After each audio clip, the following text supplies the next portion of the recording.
tanto, buena noche a todos.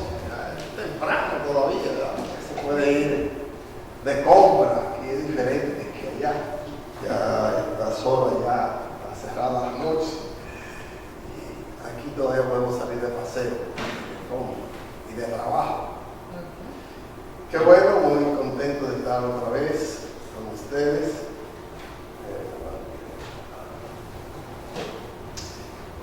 Y continuar el plan que nos hemos propuesto. Vamos a continuar hablando acerca de la gran comisión y el desafío para la iglesia. La iglesia frente al desafío de la gran comisión. En el día de ayer hicimos una introducción. Ahora sí podemos manejar eso.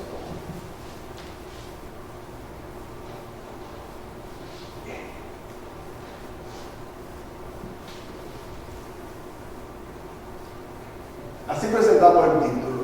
A veces uno dice, bueno, tantas cosas que traen estos procedimientos modernos, pero lo que tenemos un chin de visión sobre lo que significa llegar a la gente, hemos considerado, y muchos lo han sugerido así, lo han enseñado, que la gente por lo general retiene el 10% de lo que oye. Pero si ve algo más de lo que oye, retiene un 50%. Y si además de oír y de ver algo, puede trabajarlo y palparlo, entonces aprende o retiene un 90%. Yo no me propongo llegar al 90% en la mente de ustedes, pero vamos a ver si llegamos a 50 y 60%. Porque esta vez se lo vamos a presentar ahí y algo más podrán sostener a ver estos efectos. La base para esta conferencia ya la vimos ayer, es el mandato de la Gran Comisión en Mateo 28, del 18 al 20, y también el pasaje de Efesios 4, 11 al 12, lo leímos ayer y lo tienen ustedes marcado en su Biblia. En ese pasaje pedimos al Señor que nos iluminara alguna reflexión, algunas ideas que pudieran ayudar a entender la necesidad de atender ese llamado que realmente hemos descuidado. Y anoche nosotros estuvimos viendo una panorámica de estos dos pasajes y veíamos que ellos dos se parecen, que son como complementarios uno de otro, y que ayudan a que tú entiendas que sí, como que forman parte del desafío, los dos. En el primero nosotros vemos que Dios establece la gran comisión, en el segundo Pablo dice quiénes y cómo deben trabajar y prepararse para la misión, para el trabajo. En el primero también nosotros veíamos que Dios describe a la gran comisión como dos grandes responsabilidades, y las vimos: salir a evangelizar y enseñarle todas las cosas. Eso es predicar y discipular. Decíamos en el primero también que Dios otorga dos poderes grandes que están a nuestra disposición para cumplir ese mandato, para cumplir esas dos responsabilidades. Primero, que Dios nos da el poder, nos otorga la autoridad para hacerlo, se lo dio a los discípulos ejercieron y los resultados fueron buenísimos. Y Dios se sintió bien con que ellos hicieran uso del poder. El segundo recurso es la presencia de Dios con nosotros. Eso vimos ayer. Y cuán feliz y cuántos éxitos aseguramos cuando la presencia de Dios está con nosotros. Ese recurso Dios lo dispone a nosotros. En el segundo pasaje de Efesios, Dios constituye dos grandes grupos, y eso fue lo que abordamos anoche, que unos están para preparar a nosotros. Los dos tienen una responsabilidad que cumplir. Ya lo dice, Dios constituyó profetas, apóstoles, maestros, pastores, para la edificación del pueblo de Dios, para la preparación, para que ese equipo que está abajo, que son los santos, sean preparados para que los santos básicamente cumplan la obra del ministerio que edifica la iglesia. Ya vimos eso. Entonces terminamos viendo anoche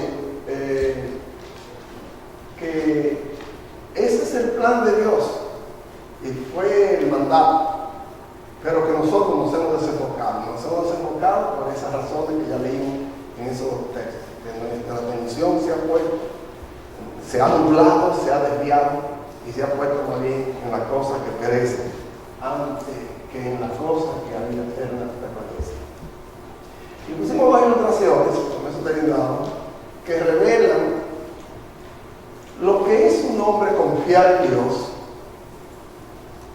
creerle a Dios y hacer lo que Dios le ha mandado. Los resultados que da eso. Y el otro hombre en el polo opuesto, en lo contrario, aquel que fija sus cosas en la tierra, en los asuntos terrenales, y el resultado, Abraham y Lot, dos ejemplos claros. Bueno, esta noche vamos a continuar y vamos a ver que la razón por qué eso ocurre y ocurrió allá es porque se pierde la visión, se desenfoca. Y muchos cristianos no cumplen el mandato de la gran comisión. Primero, porque dicen, ese llamado no es para mí, ese llamado es para el pastor, para el anciano, para el líder, eso no es para mí. O dicen, es imposible que yo cumpla eso, porque con qué dinero yo voy a ir al mundo entero. No tengo ni condiciones, ya lo referíamos brevemente, para no cumplir eso. Eso no es lo que Dios quiere y que no es lo que persigue que la gente entienda. Y más bien, en el mismo mandato de la gran comisión, le da respuesta a eso. Él dice, enseñen todas las cosas, hagan discípulos, preparen gente. Y cuando usted prepara a la gente, esa gente sigue preparando a otro. Y eso otro a otro, y va a resultar que usted va a llegar a todas las naciones. Amén. No es que usted vaya, es que usted haga porque esa gente llegue y así se cumple, es la única manera. Otros dicen, no sé, o más bien se acostumbran al trabajo que hacen los líderes, que hacen los ancianos, los pastores, donde hay este ministerio, y los pocos que trabajan, porque en todas las iglesias, yo no sé si aquí todo el mundo hace lo mismo, hace igualmente el trabajo que hacen los dirigentes, pero en la mayoría de las iglesias los que más trabajan son los ancianos y un grupo que siempre está ahí, diáconos o líderes juveniles. Esas son las gente que más trabaja. Bueno, pues la mayoría de la iglesia, de los hermanos, en muchas iglesias, se han conformado, bueno, ellos lo están haciendo. Y esta iglesia está bien porque ellos lo están haciendo, ellos están haciendo el trabajo. Pero olvidamos que el llamado es para ti y para mí. Amén. Como hermanos, como personas. Entonces esos son los argumentos que mucha gente alega para no darse el trabajo que Dios mandó. La mayoría de los cristianos se han convertido en espectadores en las iglesias. Yo espero que ese no sea el caso de aquí. Y cuando digo espectador, todo nos viene a la mente pensar un espectador en un estadio de pelota. ¿Cuál es? ¿El que está en la grada o el que está abajo trabajando? ¿Cuál es el espectador? El que está en la grada, ¿verdad? El que está en la grada. Pues así hay muchos en la grada, mirando. Y si estando en la grada, bueno, si las cosas salen bien abajo, en el campo de juego, todo el mundo aplaude. Bien, feliz. Todo el mundo aplaude. Eso ocurre cuando hay una jugada de gol, un buen batazo, un rojo arriba, las brazos alborotan, todo el mundo contento. Por mí así hay muchos ejemplos.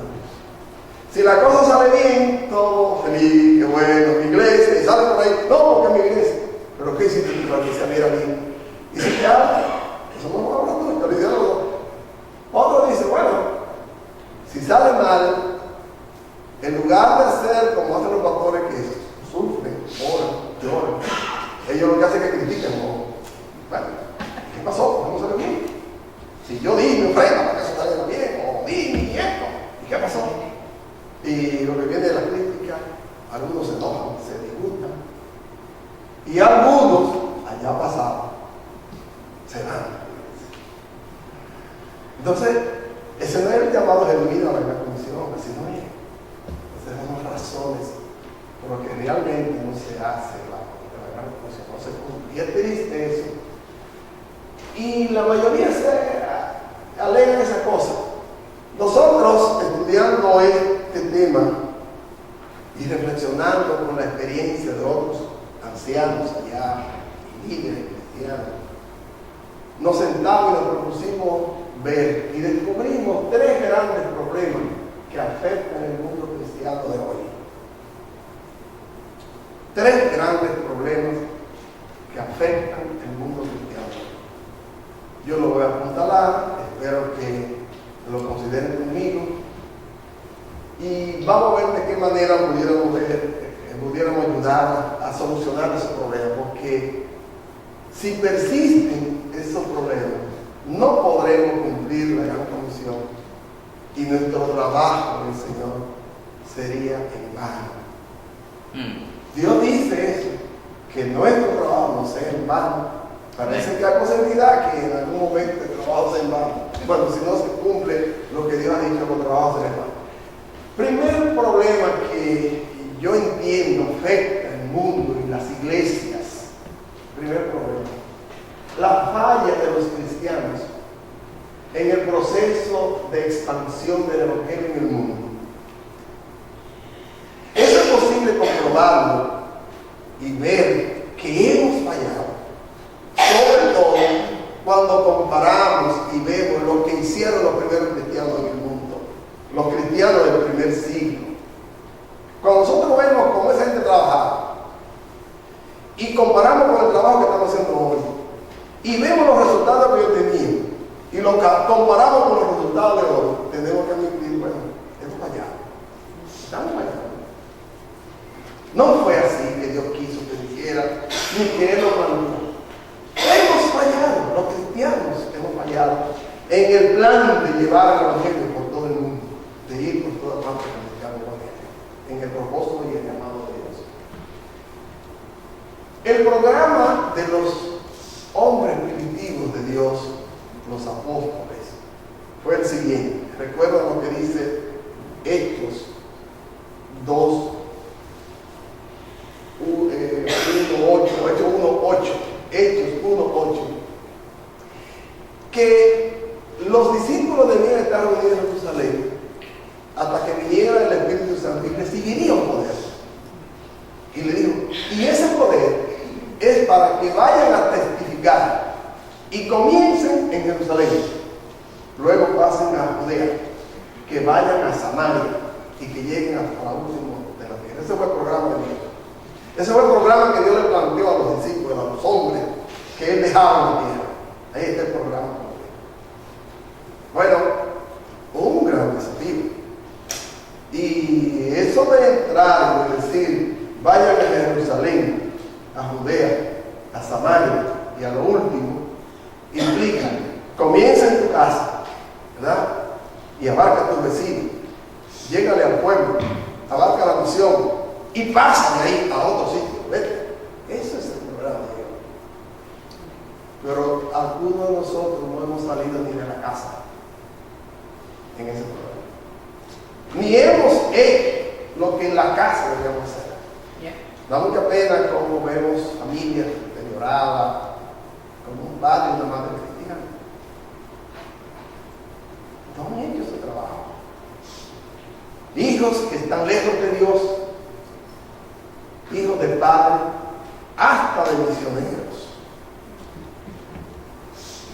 no cumplieron el trabajo de Jerusalén, de su casa. Y eso es doloroso. Nos preguntamos qué pasa, por qué no estamos confiando, por qué el plan, ¿no? Los apóstoles cumplieron eso. Ellos tenían un desafío en ese tiempo. La población que le tocó a ellos manejar en el mundo, del mundo de entonces, era, según dicen algunos estadistas, de unos 250 millones de personas.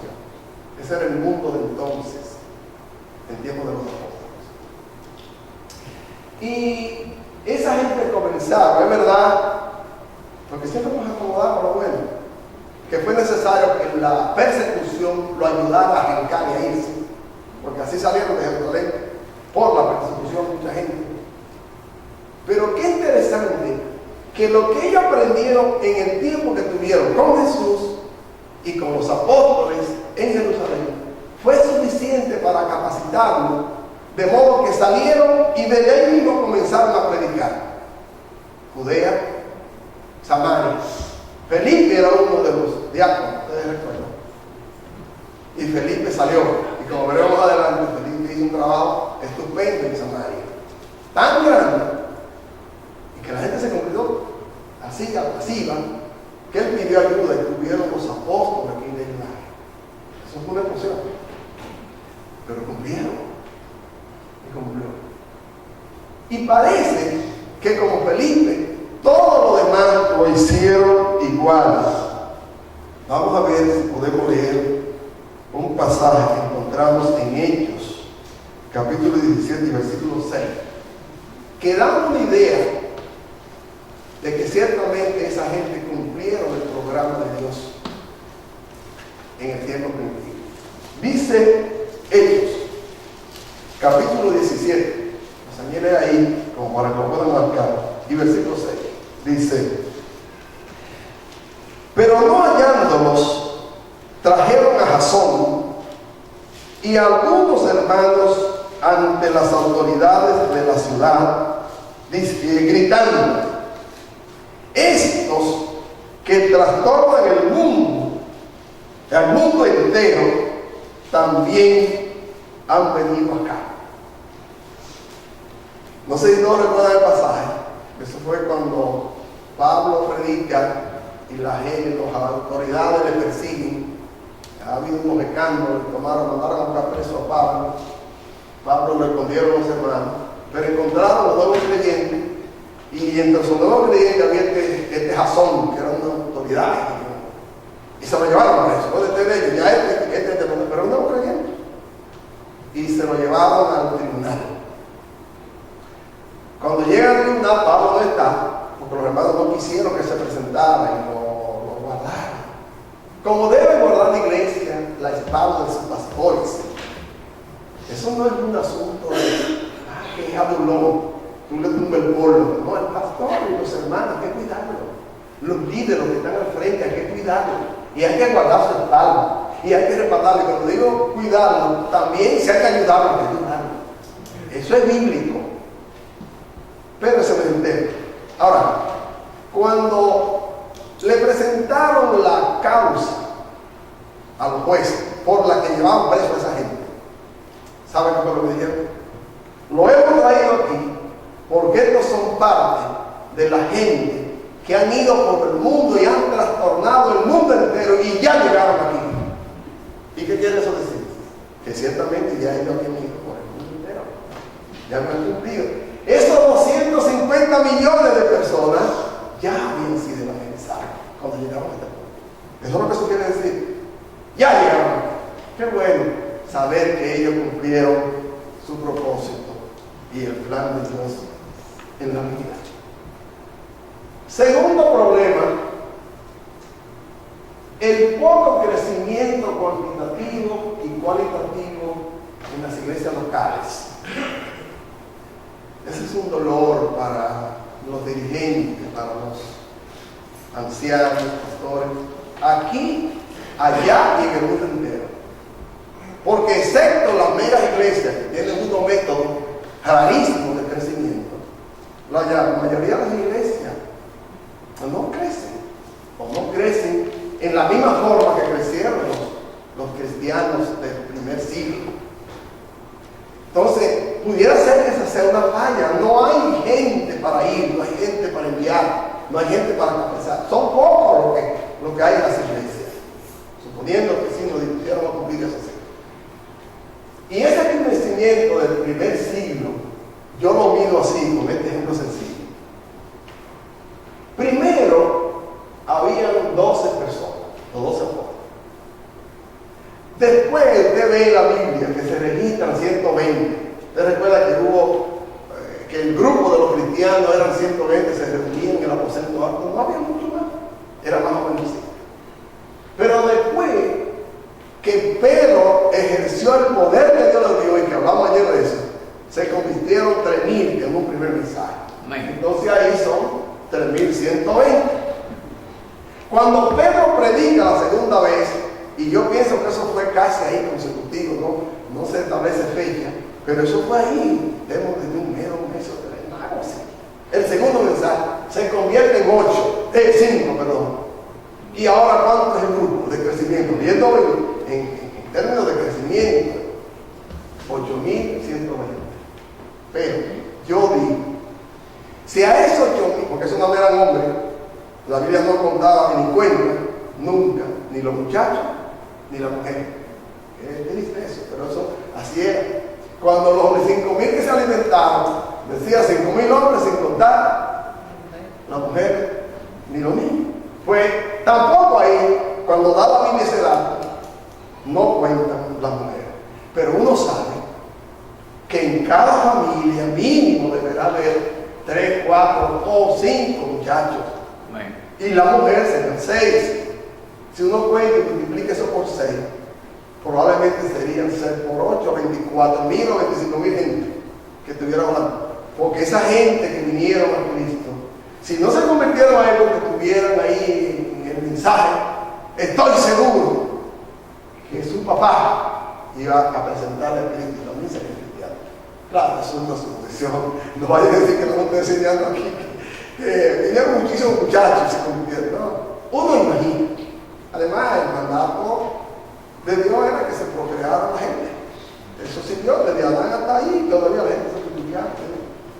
Y que hubiera muchos muchachos en la familia duró hasta en estos días, no hace muchos años, que las familias eran de 12, las mías por lo menos de 13 personas. No había mucho freno, eso se aprenaba ahora. Pero uno supone que sí. Entonces estaríamos hablando, si le sumamos a la familia, estaríamos hablando de 25,000 o 26,000 personas. Ahí, en ese mismo momento. Pero el crecimiento sigue, porque si usted le suma lo que pasó en Samaria, que también fue ahí, en términos cortos, en años cortos, ese número de Samaria la Biblia no lo da. Pero yo imagino que fue un grupo grande. Felipe no lo podía manejar. Y pidió ayuda y los apóstoles fueron a ayudar. Vamos a sumar 40,000 más por ahí. ¿Verdad? Y si notamos lo que pasó en Antioquía, usted recuerda que Antioquía fue de las iglesias que más progresó en el primer siglo. Tanto que ahí hubo que hacer escuelas de capacitación, de preparatoria para los hijos de Dios. Y de ahí salió Pablo de esa escuela, salió Bernabé a la vida misionera. La primera escuela misionera está ahí. Entonces eso habla que esa iglesia creció. En Antioquía los cristianos eran fieles y modelos. Todos recordamos que fue allí que se le llamó cristiano a la gente, a los de la iglesia por primera vez. Amén. Y se les llamó así por la vida que vivían. No era porque aman, porque eran seguidores de Cristo. Y su vida se parecía a la vida de Cristo. Bueno, pues eso manda todo eso. Yo imagino que en ese término de 5, 10, 15 años, yo no lo he podido cuantificar. En términos de ese tiempo, la iglesia creció, diría yo, hasta 100,000 personas. Porque uno le suma eso y piensa que sí. Es una preocupación de mi parte, pero yo quisiera estimularme a hacer lo mismo. Y pienso que sí, que es una manera de medir cómo la iglesia crece. En términos cortos de tiempo, la iglesia. Yo voy a ser curioso, me gusta siempre buscar algo. Hice un ejercicio. Si la iglesia hubiese seguido creciendo en todos estos años, desde el primer siglo hasta ahora, a razón de 100,000 personas cada 15 años, oiga, ¿cuánta gente cristiana hubiera en el mundo? Más de 3 veces o 4 de la población mundial. Hay que considerar que muchos se han muerto desde aquí hasta aquí, pero que todos se hubiesen ido con Cristo. Pero no, hermano, nuestro crecimiento es corto, es pobre. En mi iglesia, de quien tengo potestad para hablar, nosotros hemos crecido. Pero no hemos crecido a la medida de Cristo. Nosotros comenzamos, y algunos de los que ya conocen mi vida, saben que llegamos a Santo Domingo en el año 72 al final. Pasamos a trabajar ahí en Francisca, después a Monteplata, con la misionera en Sarazo, recuerdan eso. Y después nos fuimos a Buenos Aires, en el mismo año 73, por ahí. Buenos Aires es un barrio, un pueblo populoso en Santo Domingo. Y ahí había una capillita con unos hermanos que vinieron del campo. Estuvimos allí, trabajamos. Y fuimos, Rodamín y yo, los dos muchachos que vienen con un liderazgo del interior, habilidades para tocar y cantar y hacer grupo. Y llevamos esto al barrio y la gente creyó en eso. Los 2 o 3 hermanos que había se unieron, predicaban por la casa, hacíamos social, fogata, predicábamos el evangelio y la gente se comenzó a arrepentir. La iglesia creció y ya por los años 78 ya estábamos listos para expandir, porque se llenó la iglesia y fue necesario abrir otro punto. A muchos hermanos de otro lugar donde íbamos a predicar en células de estudio, ya era un gran grupo y fue necesario ampliarse. Y ahí se abrió la primera iglesia hija de Buenos Aires, en Santa Casa. Poco tiempo después, como le dije, 4 años más tarde, entonces se forma otro grupo, una célula de estudio, un punto de predicación, que mucha gente llama Campo Blanco, y se convirtió mucha gente, y un grupo de hermanos se fue a vivir en esa zona. Entonces ahí hizo un local y se convirtió la segunda iglesia, Bayona. Un tiempo más tarde, porque la práctica de la iglesia era salir por punto a predicar. Y predicaba por otro barrio, donde había algunos hermanos que iban a la iglesia, el Libertador, que el hermano Zapata lo conoció como el Caliche. No me le diga Caliche, es el Libertador, un barrio. Entonces, esta iglesia nació como un poco, con un chin de dificultad, porque vinieron unos hermanos y trajeron una cosa, pero nació ahí y todavía está en punto. No ha crecido mucho la iglesia, pero el testimonio se ha dado. Y ya finalmente en los últimos años, hace tal vez 5 o 6 años, en otro punto de predicación, creció el grupo de hermanos. Y uno de nuestros ancianos, Radamés, ¿sabes?, pasó a vivir y a dirigir este grupo. Ya es una iglesia grande. El hermano Antonio, así se llama, es un hermano de mucha visión, con recursos económicos, hizo una monstruosidad con la iglesia y estableció y consiguió programas de asistencia social y tiene un instituto ahí de formación humana, una procesadora de agua. Bueno, y ha hecho un trabajo precioso, grande. Esas son iniciativas de la iglesia de Buenos Aires. Nosotros consideramos que hemos crecido, pero entienden que no hemos hecho todo lo que debemos haber hecho. Y particularmente aún se siente deudor, porque Dios me ha dado la facilidad de hablar, de cantar, de motivar a la gente, y eso lo saben los que me conocen. Y dice la escritura así, que quien Dios le demanda, que más tiene, más le demanda. Entonces yo sé que debo hacer más. Pero sin embargo, hermanos, creemos que es un desafío y que esas son fallas. Pudiéramos hacerlo como otros. Yo soy de la gente que creo que si algo debo imitar de algún grupo, de alguna persona, es el deseo de crecer y de trabajar para Cristo. Amén. Vamos a hacerlo. Pudiéramos hacerlo como los apóstoles. Ahora hay muchas dificultades, la sociedad no es la misma, es verdad, pero el evangelio es el mismo.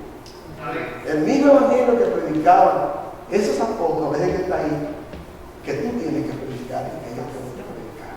Amén. El problema es que nosotros no hemos tenido la decisión y la disposición, no nos hemos dispuesto como ellos se dispusieron. Si lo hicieran, tuviéramos el mismo resultado. Esa es la verdad. Algunos que lo han hecho han tenido muy buenos resultados en sus iglesias y en sus regiones. Un tercer gran problema que hay es la falta de madurez en los miembros de las iglesias. Muchísimas iglesias con gran cantidad de hermanos pobres de entendimiento no están a la altura ni siquiera del llamado que Dios le ha hecho. Y eso se mide cuando usted ve a hermanos tomando decisiones, tomando algunas decisiones. Cuán triste ver hermanos de 20 años, de 15 años, con iniciativas que parecen de niños de 7 meses. Y eso es la falta de madurez, la falta de preparación en el Señor. Cuando usted ve hermanos tomando decisiones correctas, y esos son recursos que utilizan los ancianos y los líderes para medir la capacidad de un hermano y la madurez de un hermano. Te la mido por la capacidad que tú tienes de tomar decisiones correctas, de trabajar correctamente, de hacer y cumplir la Escritura. Esos 3 grandes problemas, yo digo, nos han afectado. Y de alguna manera, uno o el otro o todos pudieran tener presencia en nuestras asambleas, en nuestras iglesias. Solo hay que ser honesto para admitirlo y considerar que es así. Pero yo me propuse también buscar 4 posibles causas a que eso esté sucediendo o a que eso haya sucedido. La primera, la poca responsabilidad de muchos líderes en el ministerio. Así como eso es triste. Cuando lo dije la primera vez, allá en el grupo, un grupo grande, mucha gente me preguntó, ¿pero cómo ustedes decían? Sí, hay muchos líderes y no saben. Y es ser honesto reconocer eso. Muchos líderes debieran hacer un asunto y hacen contrario. Y manejan mal la responsabilidad que Dios le ha dado como líder. Y mucho más mal el hecho de hacer anillos, círculos y retener el dominio, el poder y el deber de accionar con todo, en lugar de compartirlo con todo para que todo el mundo trabaje. Eso fue lo que aprendimos en Efesios. La idea de que el pastor o los hermanos ancianos, los líderes, capaciten, equipen a la iglesia, es para que compartan eso, como lo hizo el Señor Jesús. La segunda, ya veremos de eso más adelante, causa posible de ese deterioro, de esa falla que hay en las iglesias, es la falta de conocimiento en los hermanos de lo que significa hacer discípulos. Este es un asunto puntual. Yo tengo que confesarle que hace poco que yo entendí qué era ser discípulo. No sé qué era ser discípulo. Y todos tenemos una idea, le digo yo, de que hacer discípulo es dirigirse a un grupo, animarlo y mantenerlo aquí junto entre nosotros. Capacitarle para alguna situación. No me acuerdo, explicaré algo sobre eso, estamos dando detalles de cada uno de sus puntos. Pero hacer discípulo no es eso. Por lo menos eso no fue lo que hizo Jesús. El Señor Jesús predicaba, y predicaba multitudes, es verdad. Pero con eso el Señor no estaba haciendo discípulo. Él hizo discípulos cuando se sentó con ellos, conversó con cada uno y le enseñó todas las cosas, que fue lo que dijo él en la gran comisión. Cuando tú le enseñas todas las cosas que te he ordenado, tú estás haciendo discípulo, tú estás equipando gente, tú estás enseñando. Es muy raro ver eso en las iglesias. Además, no nos enseñaron así. No nos enseñaron así. Más adelante veremos. Una segunda razón o causa por lo que vemos en el deterioro es el miedo que tienen los hermanos, la iglesia, a involucrarse en el proceso de evangelización y discipulado. Hay miedo, hay una inseguridad. Yo digo porque el problema nada más no es de los líderes. Dice que lo primero pudiéramos culpar a los líderes, pero también debemos culpar a la iglesia, que no quiere, que siente temor, que no se anima. Yo digo, tiene miedo de hacer eso. La razón del miedo de la persona viene por muchas causas. Una de las principales es porque usted no sabe la cosa. Usted va por ahí, usted no sabe manejar muy bien, y se coge un volante y un carro y te va temblando. Y a veces comete un tío error porque no sabe. Y esas son algunas de las causas que le da miedo a usted. No lo conoce. Pero hay muchísimas otras razas que son causas porque que provocan el miedo.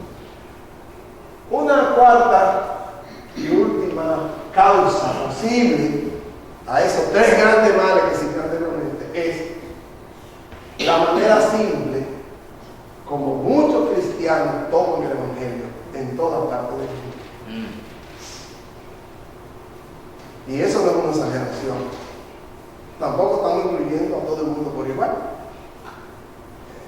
Hay sus excepciones y no todas las iglesias están en sus hermanos.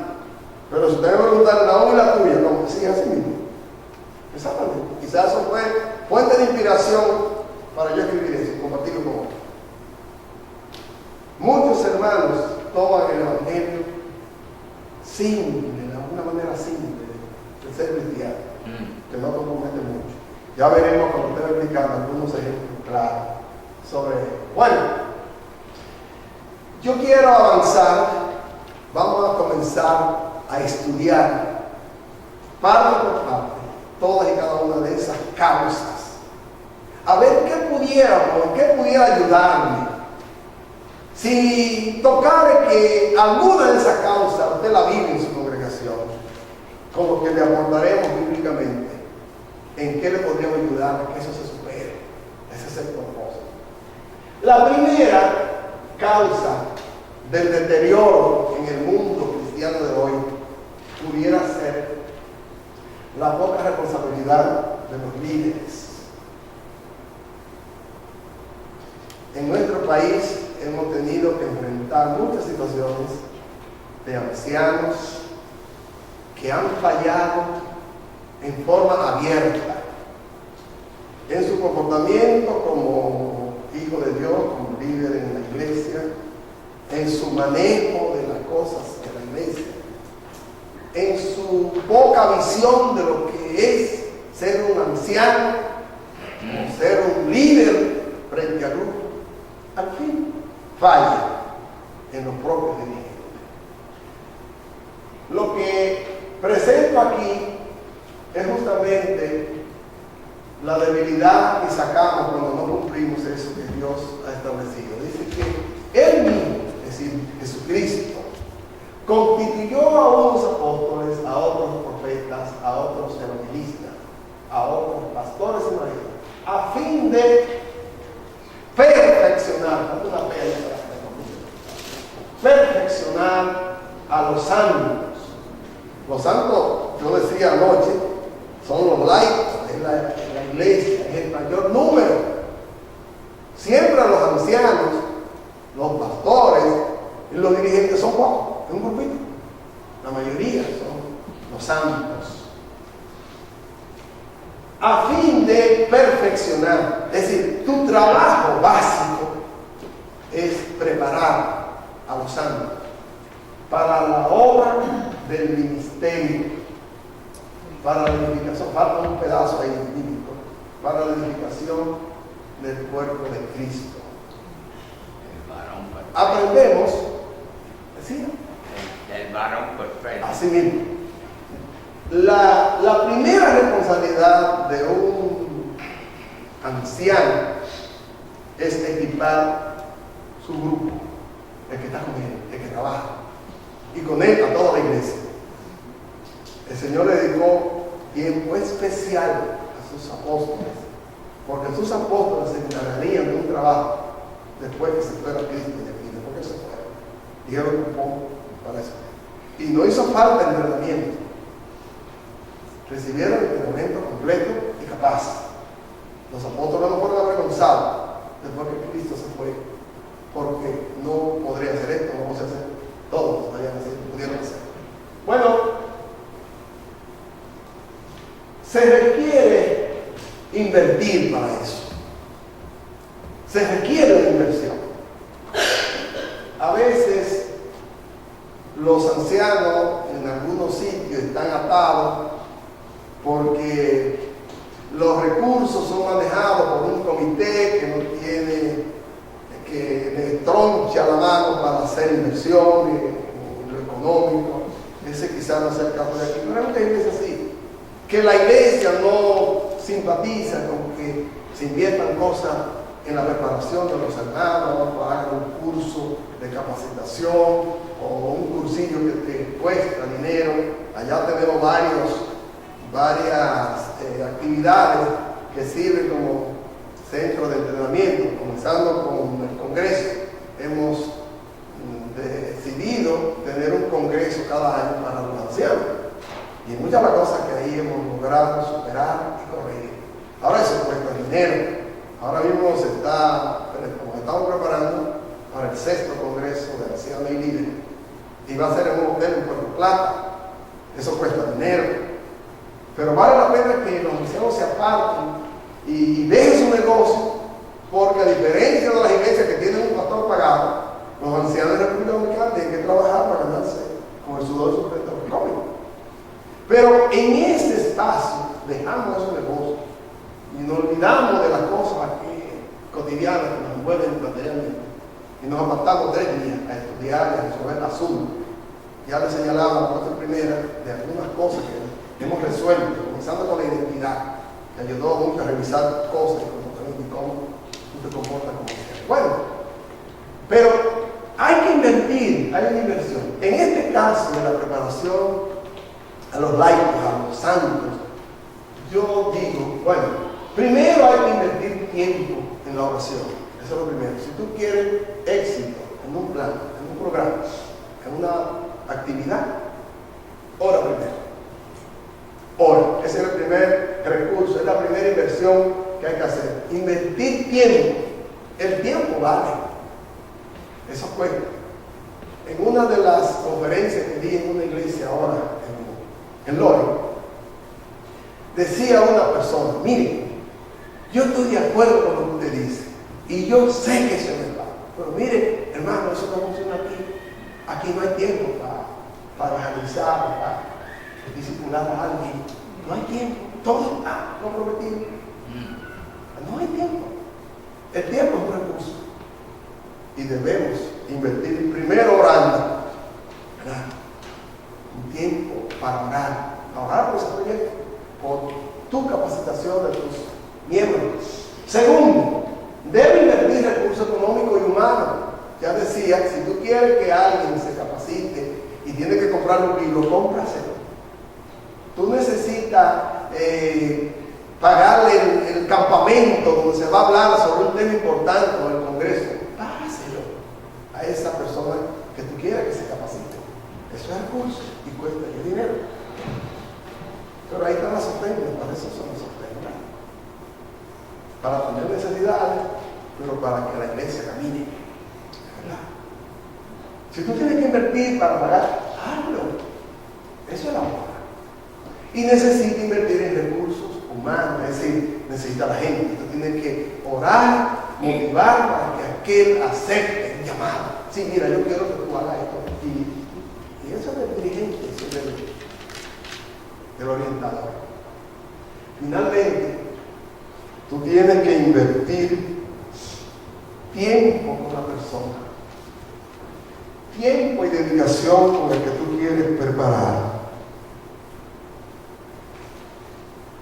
Yo traje un ejemplo de Hechos 19, 1 al 10 del apóstol Pablo. El apóstol Pablo, vamos a leer ese pasaje antes de hacer el comentario. Vamos a leerlo, no a leer el público para que figure porque estamos grabando.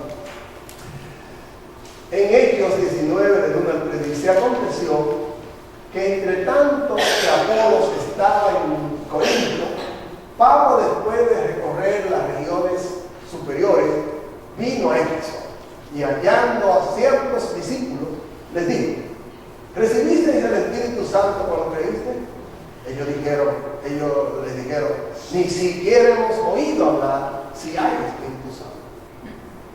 Entonces dijo, ¿en qué pues fuiste bautizados? Ellos dijeron, en el bautismo de Juan. La parte del 4 al 7 dice, dijo Pablo, Juan bautizó con bautismo de arrepentimiento, diciendo al pueblo que creyese, no se ve bien, pero en aquel que vendría después de él, esto es, en el Señor Jesucristo. Jesús el Cristo. Cuando oyeron esto, fueron bautizados en el nombre del Señor Jesús.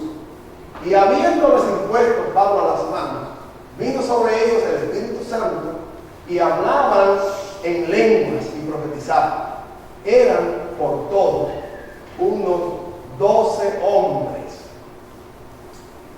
Y entrando Pablo en la sinagoga, habló con denuedo por espacio de 3 meses, discutiendo y persuadiendo acerca del reino de Dios. Pero endureciéndose algunos y no creyendo, maldiciendo el camino delante de la multitud, se apartó Pablo de ellos y separó a los discípulos, discutiendo cada día en la escuela de uno llamado Tirano. Así continuó por espacio de 2 años, de manera que todos los que habitaban en Asia, judíos y griegos, oyeron la palabra del Señor Jesús. Miren qué pasó aquí.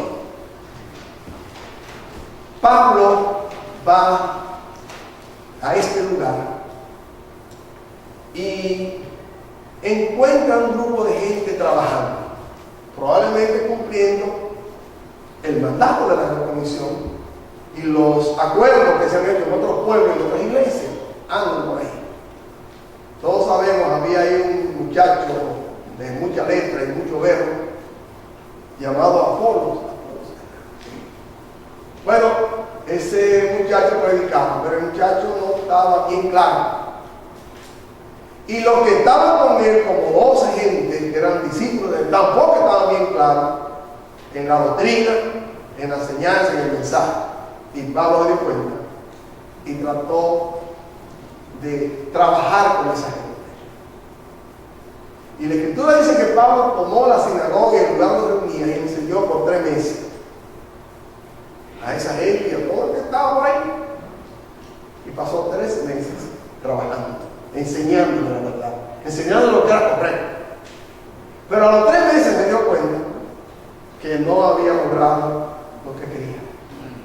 No lo lograba. Entonces decidió sacarlo aparte. Sacó los 12 y lo llevó a una escuela. Ahí dice, pero es un tirano, llamado tirano. Esos 12. ¿Y sabe qué tiempo duró con ellos? Dice ahí, 2 años. Es mucho, ¿eh? Si ustedes me dijeran, vamos a quedarte 2 años aquí ahora para que hable con nosotros, saberlo, no puedo. Eso es imposible para mí. 2 años aquí, no hay todo lo que tengo allá. Pero Pablo no preparó eso. Pablo consideró que la necesidad de crear, de buscar, de equipar a esa gente era más que cualquiera que pudiera tener en otro sitio. Es una obligación. Y Pablo se quedó 2 años equipando a esa gente. Algo que yo quiero resaltar. Era un grupito. En la sesión anterior nosotros vimos, eran por todo 12 hombres, a quien él le dedicó tiempo, a quien le dedicó esos 2 años después de tener 3 con ellos, 3 meses con ellos. Pero aquí tenemos algo sumamente interesante. Lo separó, lo sacó aparte, a ese discípulo. ¿Qué quiere decir? Traté con ellos, por medio de prueba, los capacité. Y logró Pablo en esos 2 años su objetivo. Sí lo logró. Lo que no logró en los 3 meses, en los 2 años lo logró. ¿Y cómo yo sé que lo logró? Oiga lo que dice aquí. Todo lo que habitaba esa duró por espacio de 2 años, de manera que todos los que habitaban en Asia, judíos y griegos, oyeron la palabra de Dios. ¿Saben de qué está tratando? Del continente asiático. Todo el que habitaba ahí. Un continente conocido por la geografía y usted lo busquen y el continente asiático. Ese grupo de hombres lo alcanzó. Eso es lo que dice. De modo que todos los que habitaban en Asia, judíos y griegos, oyeron la palabra de Dios. Ahí está el desafío. Pero hay que invertir tiempo, conocimiento con aquel que usted quiere preparar para hacer el ministerio. ¿Lo estamos haciendo? No. Estamos haciendo una cosa que parece eso, pero no es eso. Bueno, la segunda causa por la que esto ocurre es el desconocimiento de lo que significa hacer discípulos. Y voy a dar un chin y ver cómo está la hora. Tengo un chin todavía. ¿Qué es hacer discípulos? Yo aprendí y me crié, y yo sé que muchos de ustedes también, con la idea de que hacer discípulos era, bueno, usted entrenarse para algo, hacer un curso, un cursillo, porque usted se va a bautizar y darle doctrina de seguridad de salvación y equipar un grupo que va a trabajar en la FDB que viene dentro de un mes y prepárese. Bueno, estoy preparando mi discípulo. Pero eso no es hacer discípulo. Me dijo el hermano Manuel cuando hablamos de las mismas cosas. Y entonces, ¿qué es lo que hace el discípulo? Porque yo preparo. No, es verdad, mira, así lo hacía yo. Yo tenía ese mismo entendimiento. Porque, y además te lo dije, yo nunca tuve un maestro, un anciano, maduro, pastor, como si se sentara con una hoja y decirle, no, mira, este es este, y este es aquello. Como lo hacía el Señor Jesús. ¿No? Yo aprendí porque vi, y aprendí muchas cosas porque vi, y ni siquiera, mira, yo toqué muchas veces cuando era más joven guitarra, y yo aprendí guitarra porque veía a otro tocar, era profesor en una escuela, y el profesor compañero mío era guitarrista, y que me daba la clase sentado en la esquina bajo una mata, y yo mirando, a los pocos días yo estaba tocando en mi iglesia, me puse a practicar y estaba tocando sobre mi iglesia, porque lo vi. Y así ocurre con muchísimos de las cosas que hacemos, pero no hemos tenido eso. ¿Sabe qué es hacer discípulos? Hacer discípulos es tratar con el individuo, con el hermano, hacerlo tu compañero, transmitirle un estilo de vida conforme al modelo que recibiste y aprendiste, primero de Cristo y luego de tus líderes, de tus hombres, de quien tú aprendes. Nosotros no podemos olvidar, porque son de Santo Domingo y de Miramar, la vida de Egipto, hermano. Y yo en mi mensaje no puedo dejar de mencionarlo, porque ese fue un hombre que vivió para que tú aprendieras de él. Y eso vale. Entonces ese modelo que tú has aprendido de Cristo, de los líderes que te han formado, es el que tú estás obligado a transmitirle al otro si quieres hacer un discípulo. Amén. Y así se hace discípulo. Cuando tú transmites lo que tú tienes al otro, lo que tú has recibido. Veamos qué pasó aquí. El Señor Jesús hizo exactamente eso que está ahí. Ahora ustedes me van a desmentir o desmentir. Miren qué hizo el Señor Jesús. El Señor Jesús compartió con los discípulos su ministerio. Lo que Cristo hizo aquí en la tierra lo compartió con sus discípulos. Y dice, primero dedicó tiempo a enseñarlos. Todos sabemos que el Señor se sentaba con ellos. Y miren, lo enseñaba, comenzó enseñándolo a orar. El Señor se dedicaba cada día un espacio para orar. Y los invitaba a orar. Y los ponía a orar. Hubo una ocasión que terminaron el día anterior una faena grande. Y parece que el Señor no pudo completar su programa de oración. y por la madrugadita, siendo aún oscuro, dice la Biblia, él se fue al monte a orar como solía hacer siempre, dice la Escritura. Y eso lo dieron los apóstoles. Entendieron que para orar, si tú tienes que sacrificarte y sacrificar sueños, sacrifícalo, pero vete a orar. El Señor, que es el Señor, se iba oscuro a orar. Ese es el ejemplo. Y el Señor le dedicó tiempo para que ellos lo vieran.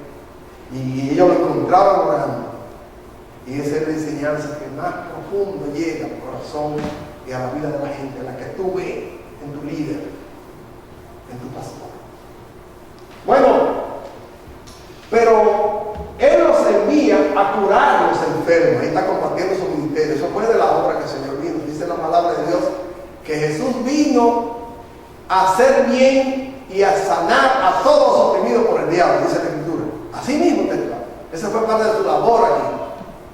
Claro, primero hizo la obra redentora, pero Él hizo lo que ustedes y yo sabemos que hizo con la gente. Entonces, Él lo envió. Es decir, es como cuando tú estás preparando el grupo, vamos a ponerlo a ensayar.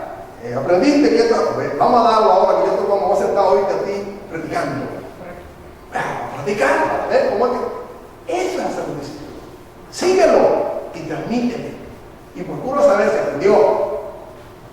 Tercero, los envía a expulsar demonios. Esa es una labor del Señor. El Señor estaba, y el demonio que pasaba, el Señor pasaba cerca de lejos, lo reconocía. El demonio, no me toques, no, de lejos lo reconocía. Era una labor del Señor. El endemoniado le dijo, no me haga daño, déjame aquí de más, y si me va a sacar, mándame a los cerdos. Él sabía.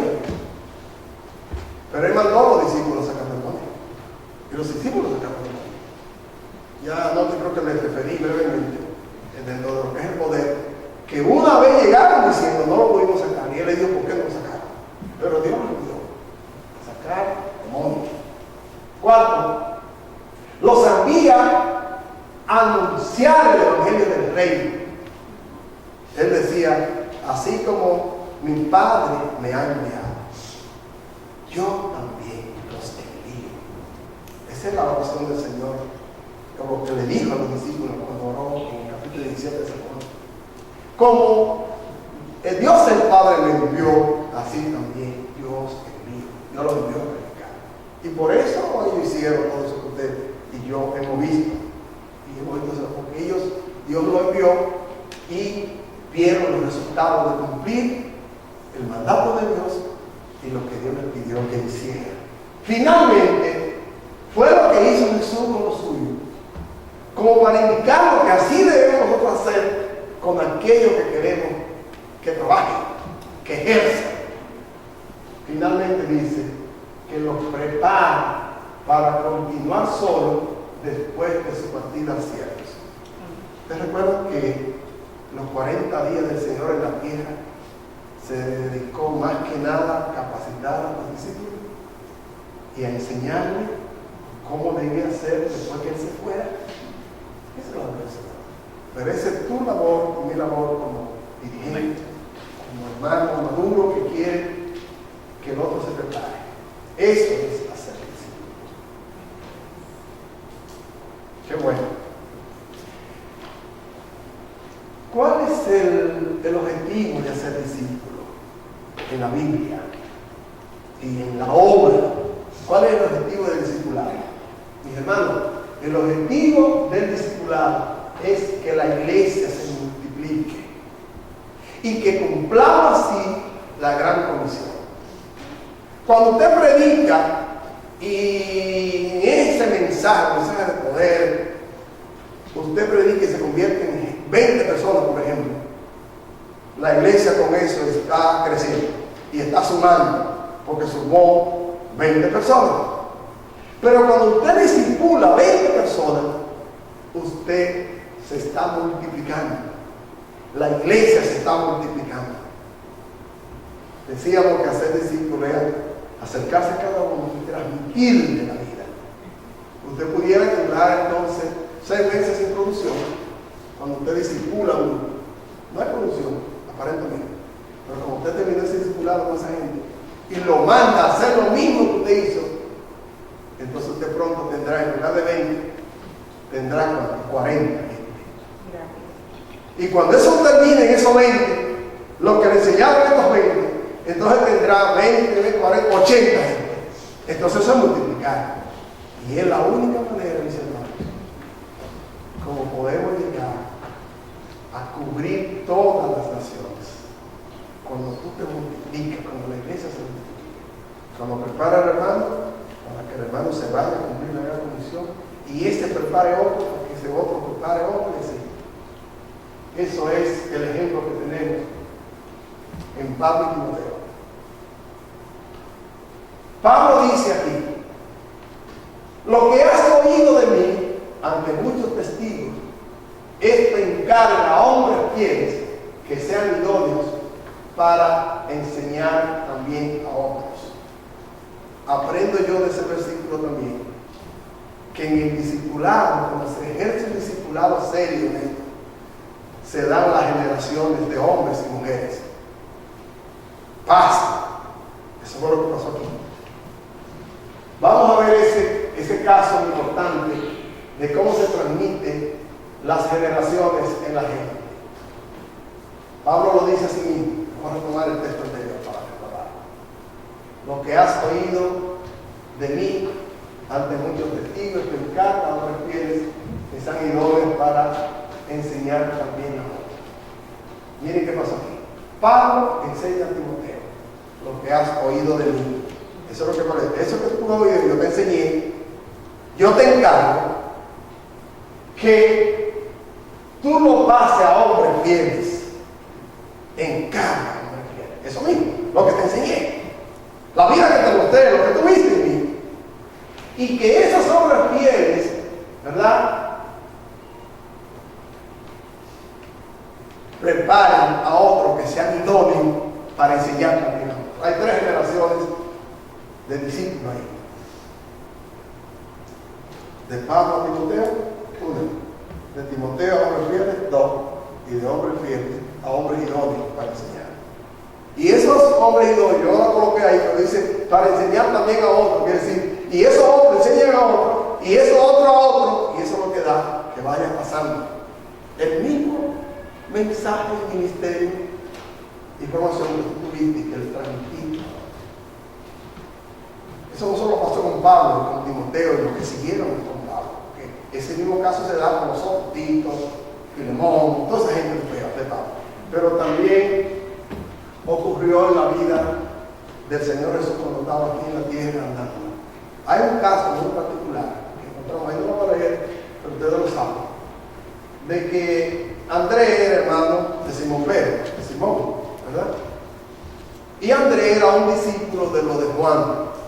Cuando oyó que Jesús andaba por ahí, quiso ir a enseñar sobre Jesús y como que le convino Juan.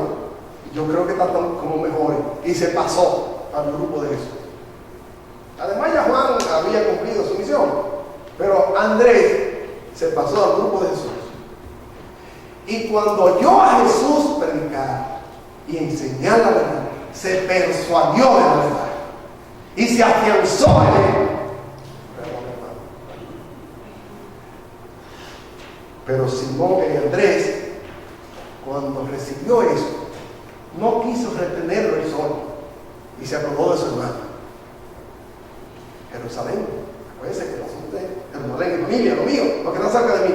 Y corrió a lo de Simón. Simón, hemos encontrado al hombre que esperaba, el hombre de quien hemos oído hablar por tanto tiempo, el Señor Jesús. Ah, ¿verdad? Ven para que vean. Y Andrés trae a su hermano Simón. Qué lindo el encuentro de Simón con Jesús. Ya Jesús se da cuenta que encontró un hombre que necesitaba para el ministerio y le declaró muchísimas cosas. Que más le cambió el nombre en mí. Pero así fue. Pero ¿qué ocurre? En la caminata del Señor, ellos van para Galilea y en el camino el Señor se encuentra. Ellos no van con él ahí. Y el Señor se encuentra con Felipe y lo ve por allá. Y lo llama y Felipe viene. Y le cuenta, yo imagino, el Señor Jesús primero. Y después nosotros, sí, es verdad, yo recibí eso y lo tengo en mi corazón y es Cristo. Y Felipe se convenció. Y Felipe está contento de haberse encontrado con Jesús y esta nueva vida. Pero Felipe no retuvo eso para él. Había un amigo, para que vean que también tenemos responsabilidad con los amigos. Estaba Natanael era de la misma ciudad de Pedro y de Andrés, pero eran amigos, como lo ocurre a nosotros. Aquí, por ejemplo, ahora en este viaje, yo he encontrado un paquete de amigos, comenzando con lo que encontré aquí, que no creí que le iba a encontrar aquí mi prima Enelia. Ella es de la iglesia donde estaba mi padre y mi madre cuando murieron, Payita. Y su hija, bueno, pues me encontré. Pues Felipe se encontró con Natanael y dijo: Natanael, ven acá. Hemos encontrado, yo he encontrado, digo, hemos encontrado ahora Andrés, Simón y yo hemos encontrado al Mesías, al hombre de Dios, al que decían los profetas. Aquí está. Y Natanael viene corriendo, convencido de lo que le está diciendo. Él está hablando con el corazón de la mano y con la convicción de lo que ha recibido a Cristo en su vida, transformado. Entonces viene Natanael. Y qué lindo también el encuentro de Natanael con el Señor. He encontrado un verdadero israelita. Qué cosa más bonita decir eso de uno, ¿verdad? Y el encuentro de Natanael fue muy hermoso. Veamos ahí las tres generaciones también. De Andrés a Pedro, ¿verdad? De Jesús a Felipe y de Felipe a Natanael. Ese es un desafío para nosotros. Y tú lo puedes hacer, porque tú tienes un hermano, tú tienes un amigo, tú tienes alguien que te aprecia, con quien debes compartir lo que tú has recibido, con quien debes compartir lo que tú tienes en tu vida, que te hace ser diferente a cualquier hombre o mujer. Cristo en tu corazón. Hermano, a menos que hagamos eso, no estamos cumpliendo el mandato de la Revolución. Ese es el mandato de la Revolución. Acercarlo a aquel, enseñarlo, prepararlo para que ese Señor y así lleguemos a todas las naciones. Creo que mañana tendríamos tiempo de ver las otras dos causas. Pero mi oración y mi deseo es que lo que hemos humildemente mostrado a ustedes, que ha ayudado mi vida y ha ayudado la vida de muchos allá en mi congregación, le pueda ser útil si cree que también tienen esa necesidad. El Señor le bendiga.